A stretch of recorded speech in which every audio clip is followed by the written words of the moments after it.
ஆவியும் நீரும் கையில் தனிச்சிலம்பும் ஆவி பிடிப்போல ஒருத்தி வந்திருக்கிறாள் உம்மை சந்திக்க என்று உமது மன்னனிடம் சென்று சொல்லுங்கள். உடனே சொல்லுங்கள். சொல்ல மாட்டீர்களா? விலகுங்கள். அரண்மனை காவலர்களை மீறி உள்ளே ஆவேச கோலத்தில் உள்ள நீ யார்?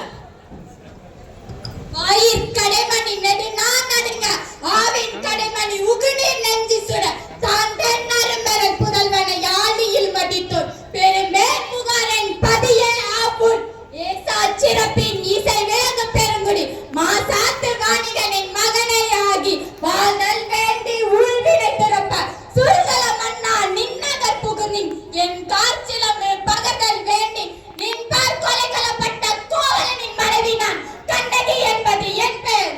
முறையீடு எனவோ நீதி வலுவான் நெடுஞ்செழிய பாண்டியனை துணிச்செடி கந்தனைக்க வந்துள்ளேன். என்ன உனது கொடுங்கோல் அளித்த தீர்ப்புக்கு ஆளாக்கி கொலையுண்ட கோவலனின் மனைவி நான் என்பதை அறிந்திடுக அரசே, அறிந்திடுக. ஓ, கோவலன் மனைவி சிலம்புத்தருடைய கல்வனின் மனைவி. போதும், யாகவராயினும் நான் காக்க மன்னா, நான் காக்க. யார் கல்வன்? என் கணவரா கல்வன்? இல்லை, அவரை கல்வன் என்று குற்றம் சாட்டிய கயவர்களே கல்வர்கள். ஆத்திரத்தில் அறிவுகண்ணை மூடிவிடாதே கண்ணகி. கையும் களவுமாக பிடிபட்டான் உன் கணவன். கல்வனை தமிழகத்தில் நீதி கொல்லாமல் விடாது என்பது தெரியும் அல்லவா உனக்கு? கொற்றவனே, குடை நிழலில் குஞ்சரம் மூர்ப்பவனே, எண்ணிப்பார். ஒரு மண்டபத்தில் அளிக்கப்பட வேண்டிய தீர்ப்பு கோவில் மண்டபத்தோடு முடிவது ஏன்? குற்றம் சாட்டப்பட்டவர்களின் மதிப்புக்கு மறுப்புக்கு மதிப்பு தராமல் வாளின் வேலை அவ்வளவு அவசரமாக நடைபெறுவானேன். இதற்கு பெயரா நீதி? இதற்கு பெயரா நேர்மை? இதற்கு பெயரா நியாயம்? இதற்கு பெயரா அரசு? உமக்கு பெயர்தான் அறக்காக்கும் மன்னனா? உன் கணவன் கையில் இருந்தது கோப்பெருந்தேவியின் சிலம்பு. கோப்பெருந்தேவியின் சிலம்பில்லை, கோவலனின் தேவியாம் என் சிலம்பு. என்னால் நம்ப முடியாது. உன்னை யார் நம்ப சொல்கிறார்? நம்புவதற்கு நீ யார்? உன் மீது வழக்கு தொடர வந்தவள் நான். குற்றவாளி நீ. நான் குற்றவாளியா? ஆமாம், நீதான் குற்றவாளி.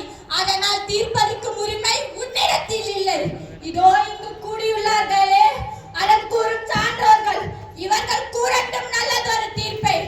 கோப்பெருந்தேவியின் சிலம்பை கோவலன் திருடி நான் என்பது குற்றச்சாட்டு. அதற்கு மரண தண்டனை. அது ஆராயாமல் வழங்கிய தீர்ப்பு. இது மன்னனின் பொறுப்பு. இதுவே என் வழக்கு. கண்ணகி, இந்த கணக்கிற்கு என்ன ஆதாரம்? இதோ என் சிலம்பு. இதற்கு இணையான மற்றொரு சிலம்பையே என் மணவாளன் விற்க வந்தான். அப்படியானால் தேவியின் சிலம்பு? அதில் ஒன்று என்னுடையது. அதற்கு ஆதாரம்? ஆதாரம் மதுரை பாண்டியா. உன் மனைவியின் காற்சிலம்பில் உள்ள பரங்கள் முத்துக்களா மாணிக்கங்களா? முத்துக்கள், அதுவும் கொற்கை முத்துக்கள். என் காற்சிலம்பில் உள்ள பரங்களோ மாணிக்க பரங்கள். அதையும் பார்ப்போம். தேவி இப்படி குரு.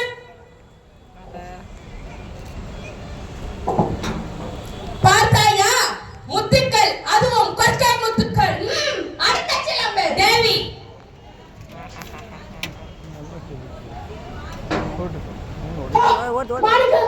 மாணிக்கங்கள் இல்லை, தர்மத்தின் கண்கள் வடிக்கும் கண்ணீர் துளிகள், ரத்த துளிகள். மதுரை பாண்டியா, உனக்கு இன்னும் சந்தேகம் தீரவில்லையா? இதோ என்னுடைய மற்றொரு காற்சிலம்பு. அமைச்சர்களே, அறம் காக்கும் சான்றோர்களே, பார்த்தீர்களா? இதற்கு என்ன பதில்? தலை தொங்கி விட்டதா? நீதி தவறி விட்டதா? வாய் அடைந்து விட்டதா? மாசு படரவும் மாநிலம் மிகவும் நீதி வழங்கிய உனக்கு செங்கோல் எதற்கு? தேவையில்லை. பாதகம் புரிந்த உனக்கு மணிமணி எதற்கு? தேவையில்லை. வேந்தர் குலத்திற்கு இழிவு கற்பிக்க வந்த உனக்கு மேற்கொண்ட கொடை எதற்கு?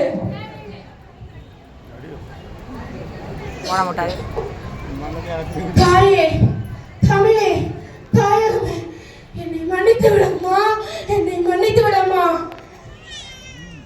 அவசரத்தால் கொன்று வர ஆணையிட்டேன். உன் கணவன் கல்வன் அல்ல, உன் கணவன் கல்வன் அல்ல. யானோ அரசன், யானே கல்வன். என்னை மன்னித்து விடம்மா, என்னை மன்னித்து. நீதி தவறியதால் மைக்கு முடிஞ்சு போச்சு அழியட்டு